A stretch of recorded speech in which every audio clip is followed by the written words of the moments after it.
Está entrando no ar. Encontro com a Justiça. Com o desembargador Ciro Darlan. Bom dia, ouvintes queridos da Rádio Família FM. Esse nosso programa Encontro com a Justiça é um programa muito especial. Nós estamos trazendo para a entrevista de hoje o desembargador Luiz Fernando Ribeiro de Carvalho, um magistrado eminentemente comunicador, das maiores expressões do Tribunal de Justiça em matéria de comunicação, e esta é a finalidade deste programa, Encontro com a Justiça. O desembargador Luiz Fernando Ribeiro de Carvalho é defensor do diálogo do judiciário com a sociedade e a imprensa. E é por isso ele também é o presidente da Comissão Mista de Comunicação Institucional. Sua Excelência entende que é preciso simplificar a linguagem jurídica e por isso lançou o programa de rádio Informação Legal na Rádio Tupi, na qual ele se comunica diretamente com os ouvintes, respondendo diretamente a perguntas dos ouvintes para descomplicar o juridiquês, uma linguagem própria utilizada pelos profissionais do direito e que é preciso desmistificar para dar mais transparência às decisões judiciais. Ele é um líder da nossa associação, da nossa classe, da magistratura nacional, porque foi presidente da Associação dos Magistrados do Estado do Rio de Janeiro e presidente da Associação dos Magistrados Brasileiros. Portanto, estamos diante de uma grande autoridade e queremos que você, ouvinte, participe deste programa através dos telefones 30790952, 30790938 e também através do e-mail encontrocomaJustica@104familiafm.com.br. E você poderá assistir depois esse programa no site www.redejuridicatv.com.br. O programa de hoje, além da entrevista, nós temos uma novidade. Vamos sortear o livro A Vida Não é Justa. Os ouvintes que ligarem para os nossos números 30790952, 30790938, respondendo a seguinte pergunta: qual é o nome da presidente do Tribunal de Justiça do Rio de Janeiro? Vai ganhar este exemplar de A Vida Não é Justa, de autoria da juíza Andréa Pachá, que foi já a nossa entrevistada num dos programas passados. E nós estamos fazendo esta promoção porque amanhã é o Dia da Mulher, Dia Internacional da Mulher, e nós queremos homenagear todas as mulheres, vocês, nossas ouvintes, a dona de casa, o motorista de táxi, o profissional, todos vocês que estão ligadinhos na Rádio Família FM, participando deste programa, ouvindo e prestigiando o nosso programa, as nossas homenagens pelo Dia Internacional da Mulher. E dividindo hoje o programa, a apresentação do programa, nosso querido colega, desembargador Antônio Carlos Esteves, a quem eu saúdo e passo a palavra para saudar o nosso convidado. Bom dia, querido professor Antônio Carlos Esteves. Muito bom dia, desembargador Ciro Darlan. Muito bom dia, desembargador Luiz Fernando Ribeiro de Carvalho. Muito bom dia, senhores ouvintes, que eu considero fonte da minha inveja. Os senhores ouvintes são fonte da minha inveja, porque vão ouvir uma personalidade nacional. Um homem que leva nas suas atividades, no seu procedimento, o estigma da reserva moral. E, por isso mesmo, uma nossa esperança. Eu estou satisfeito de estar hoje aqui, feliz, porque eu estou diante de um expoente da magistratura e da sociedade. Desembargador Luiz Fernando Ribeiro de Carvalho, saudando Vossa Excelência, eu lhe dou o meu bom dia e o bom dia de todos os nossos ouvintes. E Vossa Excelência, recentemente numa entrevista, disse que um dos fatores que mais dignificam o magistrado na sua judicatura é indiscutivelmente a sua independência, livre de pressões, conchavos e interferências de quem quer que seja, governante, potentado, poderosos, políticos, ou seja lá quem for. Bom dia, meu querido Luiz Fernando Ribeiro de Carvalho, com quem eu tenho, assim, uma ligação afetiva muito grande, porque ambos somos agostinianos, somos do mesmo concurso, e Vossa Excelência é um orgulho para a classe de magistrados do Rio de Janeiro e do Brasil. Bom dia. Bom dia, meu querido colega e amigo Ciro Darlan, bom dia também colega e amigo Antônio Carlos Esteves Torres. É um prazer, Ciro, estar aqui na Rádio Família, participando como convidado deste programa que é tão importante. Você falou aí em comunicação, não é? E a justiça realmente de uns anos para cá vem procurando corrigir corrigir um equívoco ou pelo menos uma omissão. Porque nós tínhamos uma cultura, Ciro, você sabe até melhor do que eu, que era uma cultura refratária, uma cultura que recusava a divulgação dos atos, a divulgação das metas, dos objetivos do judiciário, etc. e tal.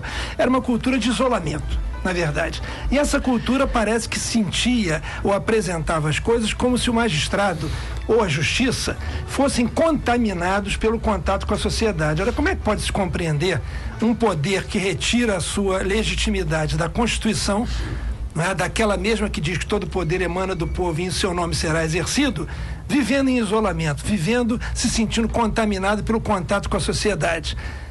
Não era possível realmente, mas era a cultura da época. Não estou censurando, não estou dizendo que quando nós entramos para a magistratura, seria em 1982, a cultura era essa. Era a cultura do isolamento. O juiz só fala nos autos. Ora, veja que absurdo. O juiz só fala nos autos, mas o juiz dá aula em universidade, o juiz é chamado a participar da sociedade. Isso aí é uma aberração, que o juiz só fala nos autos. Como o juiz, naquele processo, ele só vai se definir ali naqueles autos, mas dizer que só fala nos autos de um modo geral é a consagração da alienação, será a alienação mais perfeita. De maneira que, em primeiro lugar, eu quero cumprimentar a Rádio Família e cumprimentar especialmente, com muito carinho, você, o Antônio Carlos e os dois colegas que eu sei que são co-apresentadores desse programa, que hoje não puderam estar presentes, o Rogério Oliveira de Souza e o João Batista Damasceno, por estarem participando desse resgate. Por quê? Porque de uns 20 anos para cá nós estamos começando a nos mexer em comunicação.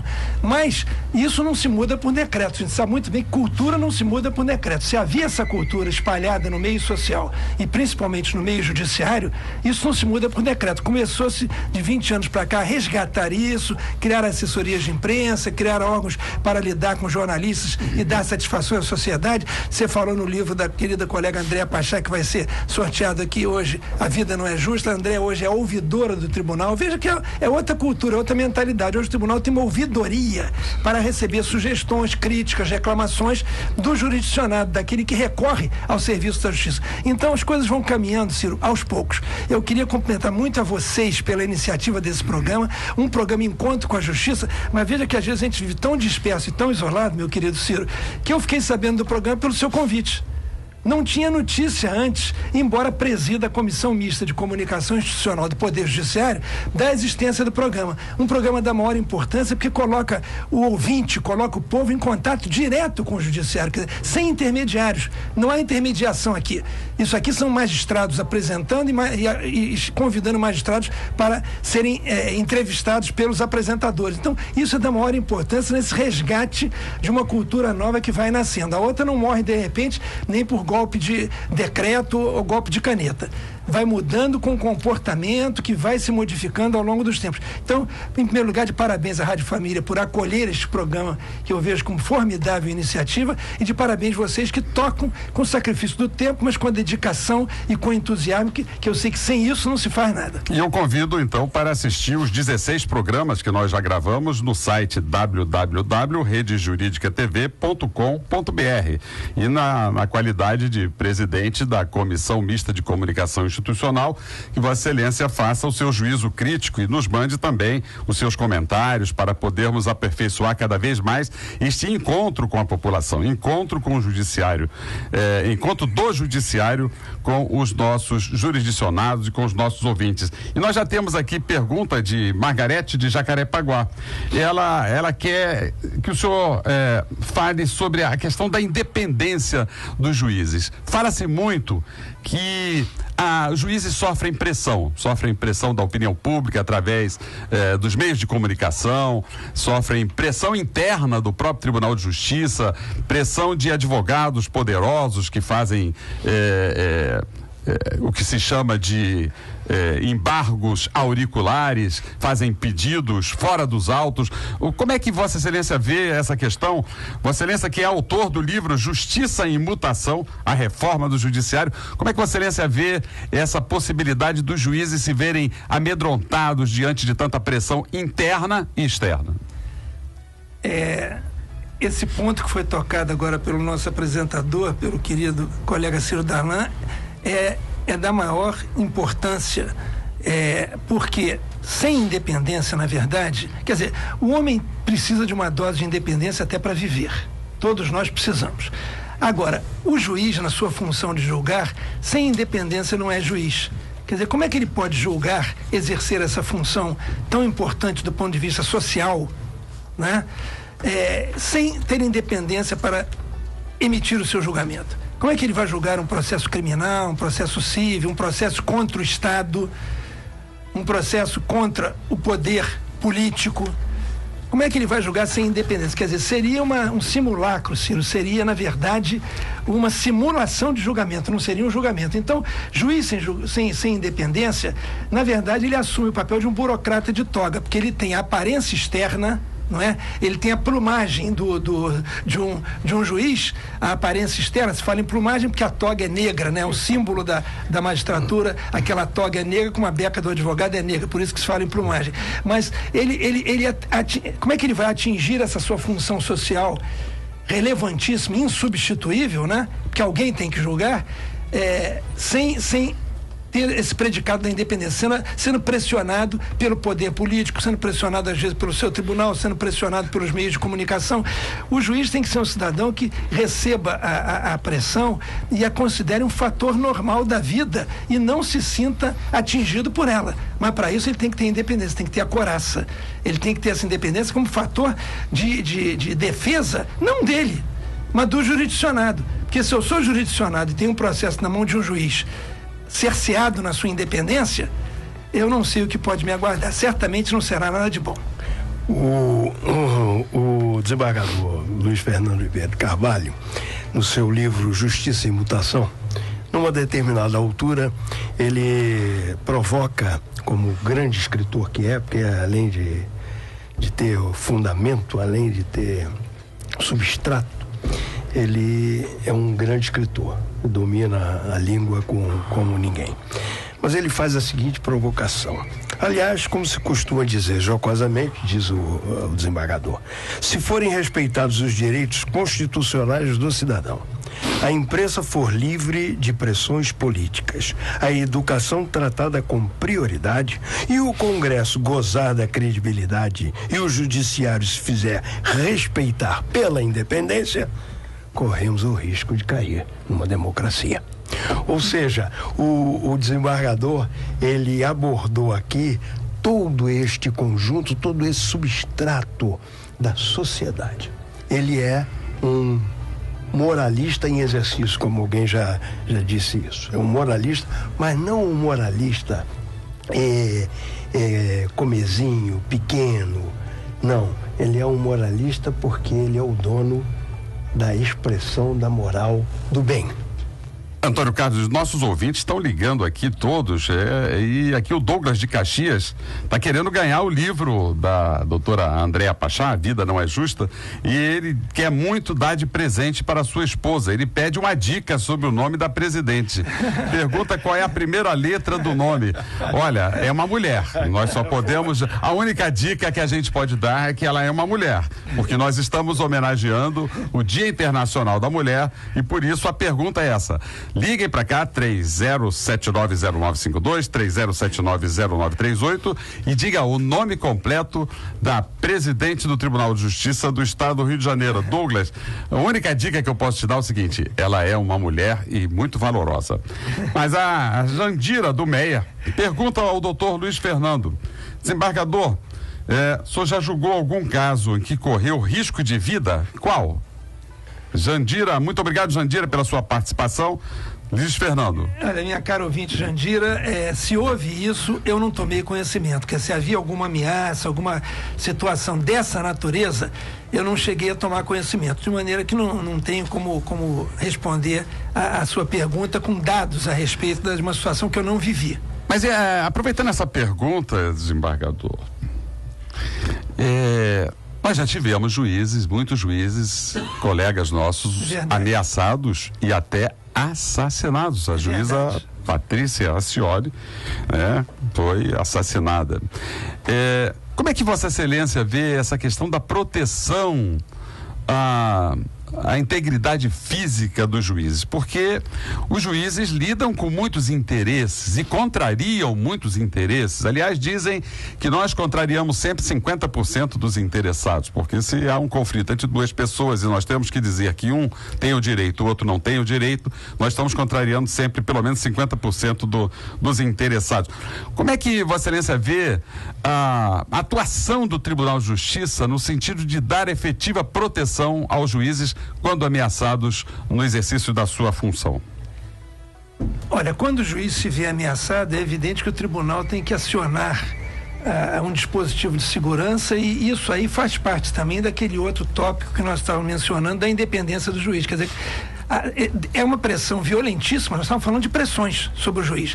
A pressão à sua integridade física, a pressão de uma ameaça à sua vida, evidentemente é uma pressão violentíssima e procura o quê? Coagir o juiz naquilo que ele tem de mais importante para prestar a jurisdição, exatamente que é a independência. Agora, o tribunal, quando existe essa ameaça real, ele tem que colocar uma segurança à disposição do juiz com bastante cuidado, com bastante discrição, porque às vezes, meu querido Ciro, não é só um dispositivo ostensivo que vai trazer uma maior proteção para o juiz.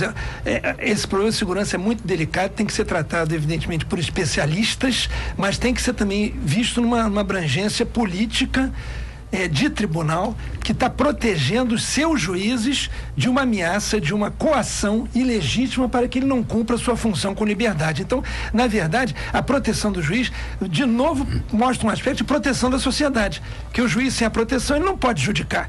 Então, é mais uma vez a proteção daquele que tem o seu direito confiado àquele juiz diante de uma ameaça. E o tribunal tem que agir, ser rigoroso, agora ser cauteloso e às vezes não provocar com a sua atuação um agravamento do problema. Essas medidas de segurança de muita cautela têm que ser estabelecidas de comum acordo com o juiz. Cada um tem um tipo de vida, cada um tem um tipo de local onde mora, cada um tem a sua família. Então, isso não pode ser feito de cima para baixo, tem que ser de uma maneira conjugada com a vontade, com os dados da situação do juiz, mas tem que ser uma atuação extremamente rigorosa.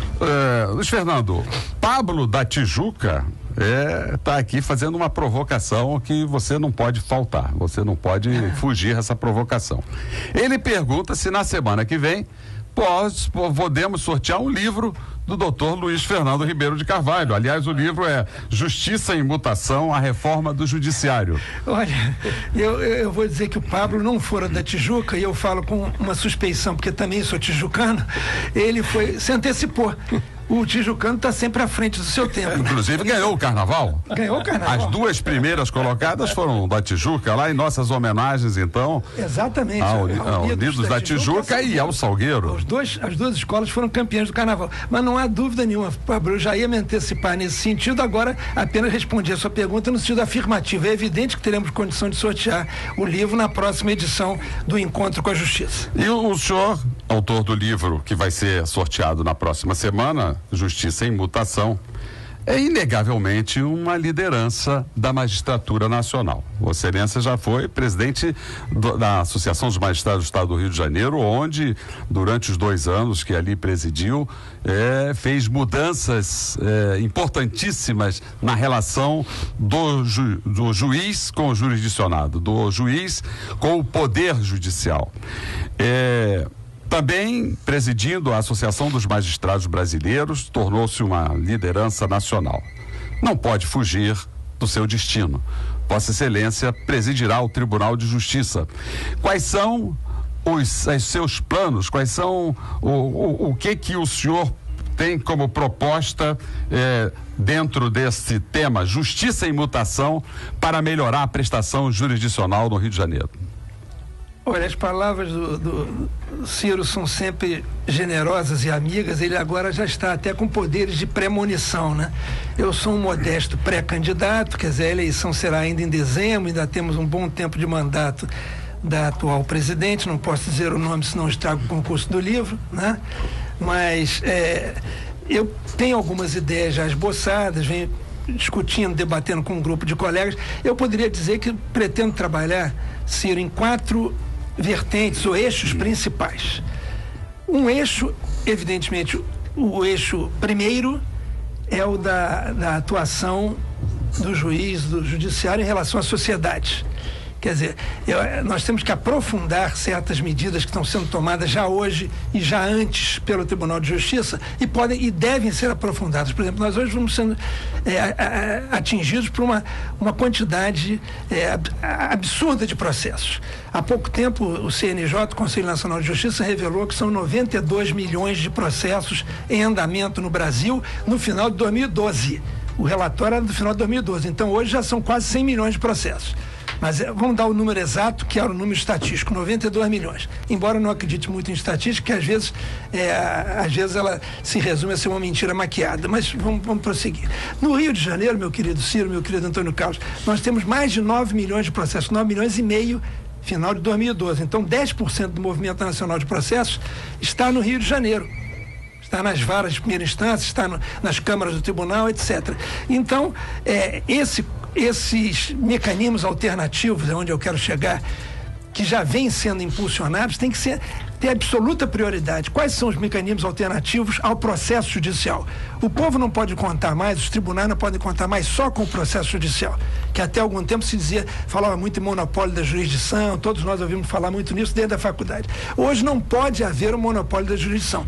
Agora, os encarregados da jurisdição, que somos nós, são os tribunais, não podem se demitir de trabalhar com esses mecanismos alternativos, que são a arbitragem, né, onde vão eleger um árbitro de comum acordo entre as partes, que vai emitir um laudo que será o resultado daquele litígio, a mediação, onde se trabalha com elementos preparados para fazer uma mediação do conflito e tentar evitar o processo judicial antes dele ser iniciado, e a conciliação.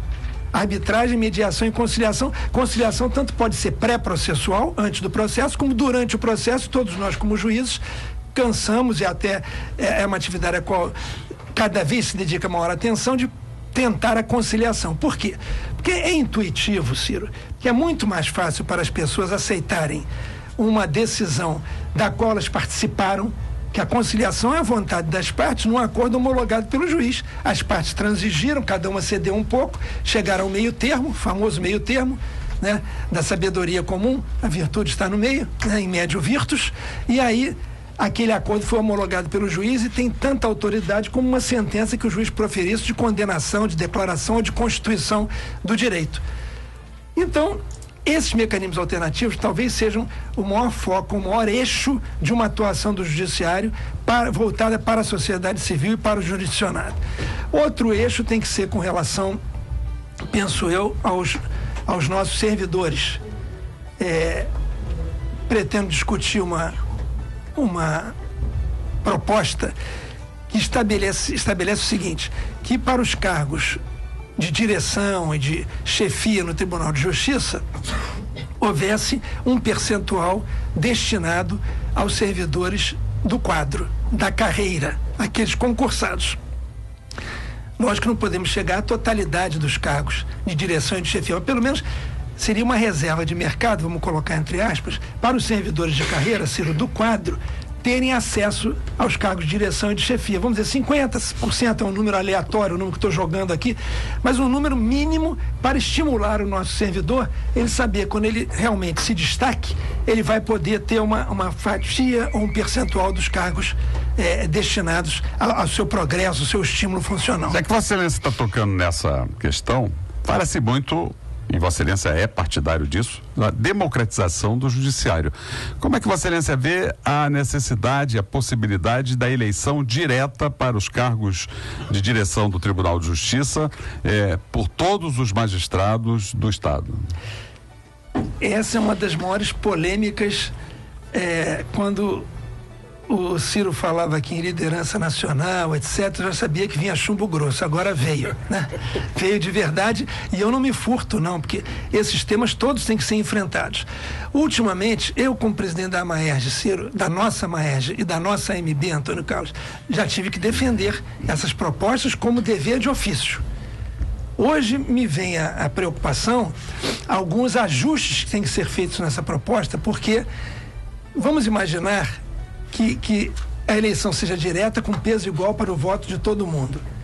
Na verdade, nós estaremos saindo de uma exclusão que hoje existe para o juiz de primeiro grau para outra exclusão que seria do desembargador, porque o número de juízes de primeiro grau, de primeira instância, é muito maior que o número de desembargadores.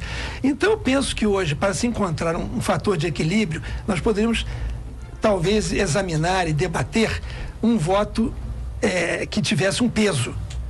Dado um determinado peso, nós equilibraríamos o número de desembargadores e o número de juízes e poderíamos chegar, porque senão vai acontecer o seguinte, como na Associação dos Magistrados votam juízes e desembargadores, mas sempre os juízes são em maior número, geralmente aquele que tem a preferência do juiz é eleito. Isso é normal que assim seja, não pode ser de maneira diferente. Mas no tribunal, eu considero, apesar de ter aquela simpatia em relação à proposta, que isso causaria uma anomalia. Quer dizer, eu me livro de uma exclusão, que é apontada como antidemocrática, e trago a exclusão dos desembargadores, porque agora quem vota são os juízes junto com os desembargadores, que têm a maioria.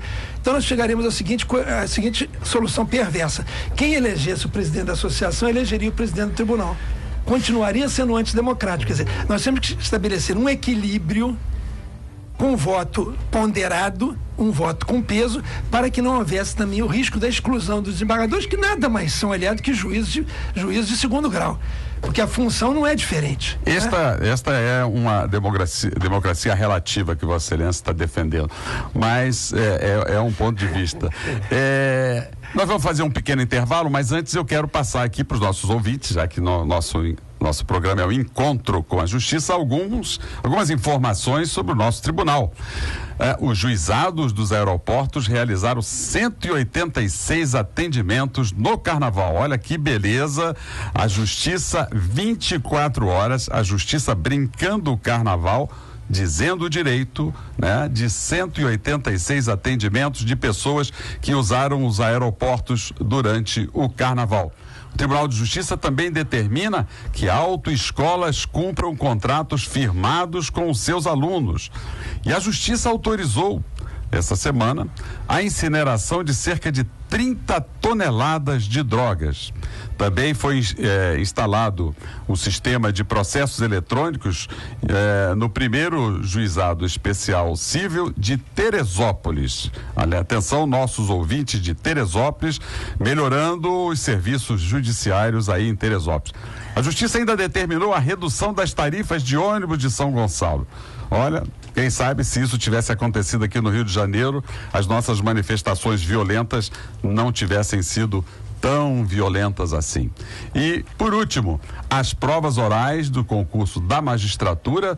Todo ano, ouvintes, nós fazemos pelo menos 2 concursos para magistrados. A nossa carência do nosso quadro de juízes é sempre muito grande.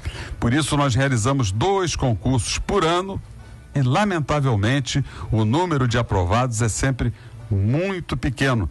Por isso, a Catarina está nos perguntando aqui. Obrigado, Catarina, por estar sempre ligadinha no Encontro com a Justiça. E ela pergunta, Antônio Carlos, por que é tão difícil tirar a carteira da OAB?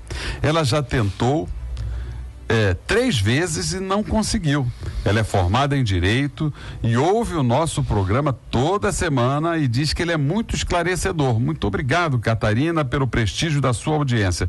Antônio Carlos, por que é tão difícil tirar a carteira da OAB? Catarina quer saber.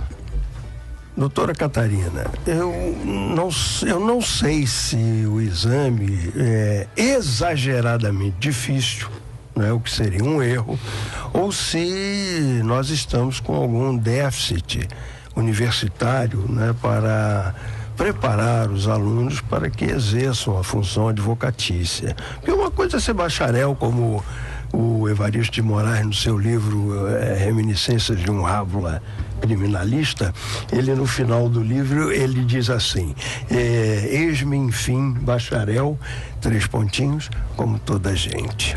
Então, Catarina, eu estou percebendo aqui pelo seu interesse que você não é toda gente. Você é uma pessoa especial e eu tenho certeza de que se você tiver um pouco mais de orientação, o exame não será exageradamente difícil. Porque exame exageradamente difícil é inadmissível. A Carmen, nosso ouvinte de Vila Valqueire, obrigado, Carmen, pela sua participação. Pergunta, Luiz Fernando, para ser servidor do tribunal é preciso fazer concurso? Sim, Carmen, para ser servidor efetivo do tribunal é preciso fazer concurso como para qualquer cargo público efetivo. Não se pode, a Constituição assegura aos brasileiros, né?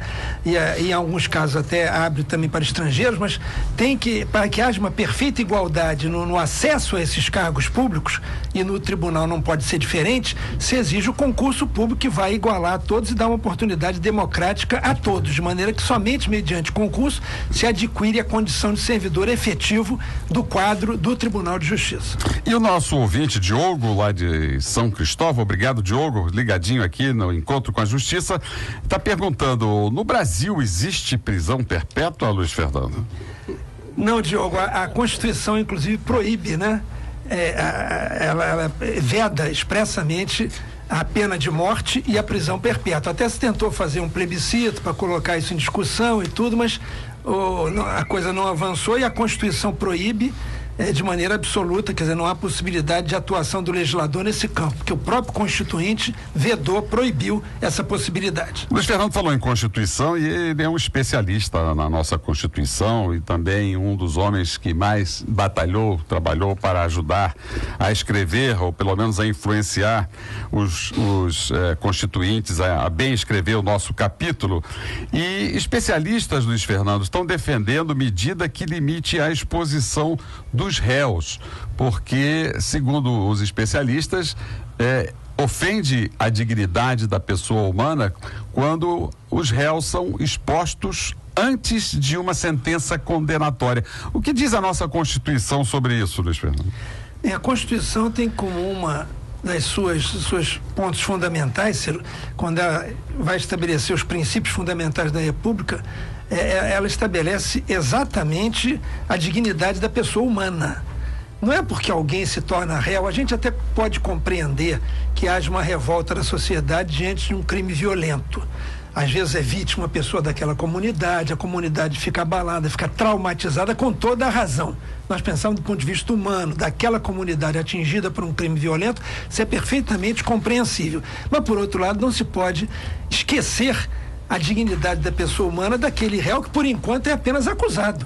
Ele não teve um juízo condenatório ainda sequer.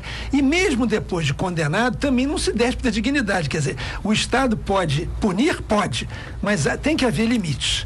E a gente só compreende isso quando a punição chega perto de um de nós. E todos gozamos do princípio da inocência. O princípio da inocência é uma presunção que não pode ser afastada. Até a condenação transitada em julgado, todo mundo se presume inocente. Daí, desembargadores e senhores ouvintes, a nossa censura aos atos de punição sem julgamento, como são aqueles de linchamento que vem ocorrendo na cidade, lamentavelmente, não é? Porque a técnica é da Ku Klux Klan, não é? Nos Estados Unidos, roubou, não é? Furtou, cometeu crime, foi pego em flagrante. Eu até entendo que um movimento humano seja de vingança, mas o Estado não pode atuar com objetivos vingativos. O Estado precisa oferecer o devido processo legal e o contraditório. Até, Antônio Carlos, me permite, Ciro, para legitimar a condenação. Porque se não houver o devido processo legal, Ciro, a condenação não é legítima. Se não houver ampla defesa, se não houver os recursos, se não houver o devido processo legal, não é, sem o qual ninguém pode ser despojado dos seus bens ou da sua liberdade, a condenação é que não se legitima. Daí, por exemplo, a importância fundamental como instituição, por exemplo, da Defensoria Pública. Ela exerce um papel fundamental naqueles processos todos em que os réus não têm advogados. Se não houvesse atuação da Defensoria Pública, como é que se legitimaria a condenação do Estado? Não poderia. Muito bem colocado pelos nossos debatedores, e nós estamos aqui, ouvintes queridos, passando por problemas muito graves. Recentemente, um ator inocente foi preso em razão da sua cor da pele. Na sexta-feira passada, um adolescente de 16 anos, com problemas mentais visíveis, foi privado da liberdade, embora não tenha sido reconhecido pela vítima. A Escola da Magistratura, no dia 14 de abril, está promovendo um debate de grande importância sobre o racismo no esporte. É um brado da magistratura do Rio de Janeiro contra todas as formas de preconceito. O preconceito racial, embora nós sejamos uma nação eminentemente negra, de maioria negra e de mulatos e de morenos, como nós somos, tem esta mácula de racismo também no judiciário. Somos pouquíssimos magistrados de cor negra. Como é que o senhor vê, desembargador Luiz Fernando, a possibilidade de enfrentarmos a questão de cotas na Escola da Magistratura e nos concursos para o Tribunal de Justiça? É outra discussão aí que vai ter que ser enfrentada, sem dúvida, né? Porque a discriminação, às vezes, que atinge o negro no judiciário, não o atingiu exatamente quando ele chegou ao judiciário. Quer dizer, atingir é para ele não chegar. Quer dizer, ele já não chega porque o ensino é que já foi discriminatório. Isso estava lá na raiz desde o ensino de fundamental. Desde o ensino fundamental ele não recebe uma instrução, uma preparação, né? Ele não é preparado para alçar maiores voos na escolaridade dele, para chegar ao ensino médio, chegar ao ensino universitário, galgar os concursos públicos, inclusive do judiciário. Então essa é uma discriminação que eu não vejo que ela esteja residindo no próprio judiciário, porque ali é o concurso público e quando se corrigem as provas, evidentemente as provas não estão identificadas. Ninguém sabe quem fez aquela prova. Então, na verdade, não foi o racismo que levou aquela reprovação de uma pessoa que eventualmente seja de cor negra. Ela já estava discriminada há muito tempo atrás. Há muito tempo atrás. Agora, a questão das cotas é discutida não só no judiciário, como na sociedade em geral. Na sociedade em geral, eu vejo isso como uma necessidade para um resgate histórico.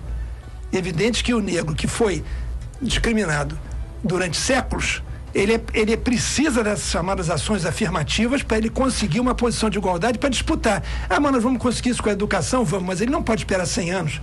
Talvez ele não esteja aqui daqui a 100 anos e não possa esperar 100 anos, porque a educação é um processo gradual, um processo lento, tem que ser atacado com rigor, na raiz.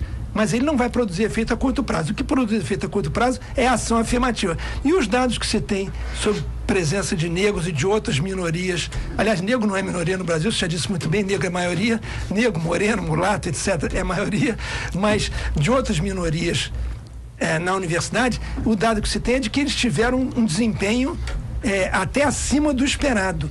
Não se esperava que tivesse um desempenho daquela natureza. Precisam ser assistidos, evidentemente. Não basta dar a cota e não dar nenhuma assistência educacional, nenhum apoio, que às vezes ele também não tem condição econômica para fazer frente aos custos do ensino universitário. Então é um problema muito complexo e talvez, Ciro, merecesse até a questão das cotas, um programa inteirinho. Fica aqui uma sugestão para você, porque essa questão é tão complexa, culturalmente, economicamente, politicamente e historicamente, que talvez merecesse um programa inteiro. Não é por outro motivo que o programa trouxe o desembargador Luiz Fernando Ribeiro Carvalho, porque ele faz a simbiose entre o excesso de técnica, o mal falar que nós temos pelo nosso juridiquês, mas ele faz essa ligação importantíssima com a sociedade. E bem a propósito disso, é que eu lembro, passou um pouco a hora, mas eu lembro que quando da eleição do Papa Pio XII, há um livro importante do Morris West chamado As Sandálias do Pescador, em que ele se apavorou. Quando ele foi eleito pelos cardeais, ele se apavorou e ele pedia, por amor de Deus, não façam isso. Então, o desembargador Luiz Fernando Ribeiro Carvalho, não adianta o senhor pedir. Se o senhor eleito, o senhor terá que enfrentar este ponto. E como é que se enfrenta isto? Propiciando ao magistrado, todo ele, juiz, desembargador, as condições para que ele milite na sociedade. Os nossos ouvintes estão participando aqui do debate e a Vânia do Recreio, nossa querida Vânia, ela pergunta, Luiz Fernando, existe regime de cotas para concurso de juiz? E ainda, que beleza, esse é um tema incandescente, vamos fazer um programa sobre isso. Marcos de Laranjeira sugere, por que ao invés de existir o regime de cotas raciais, não fazem cotas sociais? Olha, Vânia, não existe, nossa querida ouvinte, né, Vânia, não existe esse sistema de cotas no concurso da magistratura. Já existe, para alguns concursos públicos já existe. O da magistratura ainda não tem, nós só temos uma reserva de vagas para os deficientes físicos, porque eles sofrem um problema de capacitação, então eles têm uma reserva de vagas para os deficientes. Também nos concursos servidores do tribunal, assim como no da magistratura, existe a reserva de vaga para aquelas pessoas que apresentem alguma deficiência física. Em termos de raça, não. E agora, com relação à sequência da pergunta da Vânia, quem é que perguntou? Se foi o Marcos. Foi o Marcos. Marcos de Laranjeiras. O Marcos. Com relação à sequência da pergunta da Vânia, ele quer saber se seria possível. Você pode repetir a pergunta dele? Por que ao invés de cotas raciais, regime de cotas raciais, não se fazem cotas sociais? Olha, eu acho que o Marcos tocou num ponto aí central do problema, porque o que se argumenta contra as cotas raciais é que poderia alguma pessoa de etnia negra, né, ter uma condição social que dispensasse qualquer proteção de sistema de cotas para ela. Mas os pobres, aqueles que fossem discriminados em razão da origem social, brancos ou negros, é lógico que temos um grande número de negros que são pobres, mas temos também um grande número de brancos que são pobres. Aliás, a pobreza, ao que se sabe, não foi erradicada no nosso país. Ainda apresenta uma presença, lamentavelmente, muito expressiva, tanto que a popularidade desses programas governamentais de assistência, etc., bolsas isso, bolsa aquilo, é em razão dessa pobreza. A gente sabe que tem pessoas sustentando família com uma bolsa dessa de um salário mínimo, de um salário e meio, e sustenta uma família. Por quê? Porque não tem outra condição. Então, o Marcos tocou num ponto crucial. Esse ponto das cotas sociais tem que se fazer realmente um rearranjo disso para contemplar o problema da cota social. Não esquecendo da cota racial, quer dizer, seria uma conjugação de critérios. Não podemos esquecer, agora não existe mais problema de raça negra ou de etnia negra e vamos considerar só o social. Eu penso que é uma conjugação que é um problema muito delicado, por isso que eu te sugeri a fazer um programa só em torno disso, porque o tema é instigante, é desafiante. E os nossos ouvintes estão participando do nosso sorteio do livro A Vida Não É Justa, da juíza Andréa Pachá, e nós agradecemos aqui a participação da Jaqueline de Cascadura, da Sandra Souza de Botafogo, da Noêmia de Belfor Roxo, da Roseli de Itaboraí e da Vânia do Recreio. Todas elas estão aqui participando do concurso, dando aqui suas opiniões. Qual é o nome da presidente do Tribunal de Justiça do Estado do Rio de Janeiro? Continuem participando através do telefone 30790952, 38 e depois assistam o nosso programa no site www.redejuridicatv.com.br. A respeito dessas últimas perguntas dos ouvintes, eu quero comunicar aos dois colegas aqui presentes que eu tenho um projeto de aplicação do sistema de cotas da Escola da Magistratura que já apresentei lá atrás eu não vou falar o nome, na ex-diretora da Escola da Magistratura, eu não vou falar o nome, senão eu vou estar dando a dica, né? Porque ela é atual presidente do Tribunal de Justiça do Estado do Rio de Janeiro, e apresentei a ela um projeto de instituição de cotas na Escola da Magistratura, que atende também a essa responde também a essa pergunta do Marcos sobre a questão social, porque não basta você colocar o advogado negro pobre na Escola da Magistratura sem dignidade, ou seja, tem que dar a ele condições de disputar palmo a palmo em igualdade de condições, e para isso ele precisa ter uma bolsa, seja ela privada, seja ela governamental, para ajudar na compra das roupas, porque é preciso se vestir bem, é preciso estar com uma boa aparência para se ser magistrado, é preciso de transporte, é preciso despesas muito grandes com livros, com material de ensino, e tudo isso tem que ser dado ao candidato. Por isso, atende também a questão social. Não é só a questão racial. Não basta você colocar lá o jovem advogado negro, para ele sofrer constrangimentos porque não tem dinheiro para comprar um livro, porque não tem dinheiro para se apresentar bem. E na Escola da Magistratura nós sabemos que existem certos requisitos que são contabilizados, inclusive, na hora do concurso, né? A postura do magistrado, a sua forma de enfrentar a sociedade, a sua forma de lidar com os promotores, com os advogados, a sua urbanidade, tudo isso é contabilizado. E para isso é preciso que o candidato, seja ele negro, seja ele branco, seja ele rico, seja ele pobre, receba estímulos.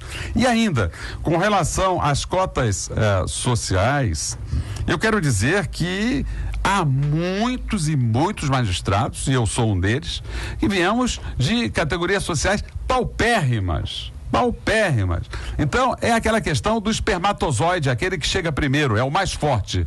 É a questão do mais forte, aquele que mais se dedica, aquele que mais estuda, aquele que tem condições de chegar lá, independente da sua classe social, né? Porque quando a gente fala das cotas do negro, é porque o negro, né, desde o seu momento histórico de escravização, de redução à sua questão da dignidade humana na história do Brasil, ele precisa ter uma chance de recuperação para atingir o mesmo patamar de dignidade que é direito de todo cidadão, independente da cor de pele. Veja, desembargador Ciro, desembargador Luiz Fernando, que nós estamos falando aqui sobre como praticar a igualdade. Porque a dificuldade está em que não adianta uma lei que preveja cota. Muito bem, que assim seja. É uma forma de contrabalançar o genocídio histórico. Muito bem, que seja assim. Mas e daí? Será que aquele que termina o curso vai ter condições de viver com o que ele aprendeu na faculdade? Natália de Jacarepaguá, também participando do concurso aqui com o nome da presidente do Tribunal de Justiça do Estado do Rio de Janeiro, pergunta: aí, Luiz Fernando, existem muitas coisas que estão na Constituição que já não são mais úteis nos dias de hoje. Por que não mudam a Constituição? Olha, Natália, essa Constituição, como qualquer outra, pode ser mudada, mas eu posso te garantir que no sentimento médio aí da população brasileira e dos homens ligados à área jurídica no Brasil, essa Constituição ainda é um avanço. Ela ainda foi e é uma Constituição democrática, ela garante um Estado democrático de direito, ela procura lançar as bases para o respeito aos direitos fundamentais, ela tem muita promessa que não foi cumprida. Mas e daí? Pior se não houvesse essa Constituição, pior se não houvesse Constituição, pior porque a Constituição precisa entrar no nosso sentimento como a limitação do poder político e do poder econômico. O que é uma Constituição? Uma carta política que visa limitar o poder político e limitar o poder econômico. promover uma vida equilibrada, uma vida sadia, uma vida com dignidade para todos. Então, esses valores de cidadania, dignidade da pessoa humana, direitos fundamentais, direitos essenciais do homem. Então, essa proposta de mudança da Constituição, às vezes, sem nenhuma base mais sólida, pode levar a que nós percamos alguns avanços que essa Constituição não trouxe e não conquistemos nada. Ou seja, vamos caminhar de um ponto em que já estamos com algum avanço para lugar nenhum. Então é preciso cuidado e saber se a hora de mudar a Constituição, o que se vai mudar, vai ser em benefício da maioria da população ou não. Ou se vai ser para atender a determinados grupos de sempre que, tendo esse poder político e econômico nas mãos, vão poder manipular a mudança da Constituição. É uma oportunidade, Ciro e Luiz Fernando, de se explicar aos nossos ouvintes a nossa missão técnica e social, porque diante da técnica a nossa Constituição foi muito criticada, porque era muito grande, tratava de assuntos que não eram próprios de casuística, etc. Mas o fato é o seguinte: tecnicamente está muito bem, as críticas eram todas razoáveis. Agora, o problema é que nós precisávamos de uma carta que tratasse dessa sociedade que ainda precisa das cotas. A Luísa de Madureira também está participando aqui do concurso para ganhar o livro A Vida Não é Justa, da juíza Andréa Pachá. E a Bianca de Campo Grande pergunta, Luiz Fernando, na sua opinião, o que deve ser modificado no Brasil para que se torne um país mais justo? Isso é tema para um outro programa. Nós vamos fazer um programa só sobre justiça social. Mas uma jovem de 18 anos foi assassinada após sofrer brutal abuso sexual na Rocinha, uma jovem de 18 anos. E eu quero aproveitar esse momento enlutado da nossa cidade para dizer que foi lançado no dia 28 pela Secretaria Nacional de Direitos Humanos uma campanha nacional de proteção à infância e à juventude contra todas as formas de violência, sobretudo a violência e o abuso sexual. É um caso muito sério. As estatísticas apontam que crianças e adolescentes são vítimas de violência sexual dentro da sua casa por parentes, pais, irmãos mais velhos, padrastos, aqueles que têm a obrigação maior de proteção à infância e à juventude.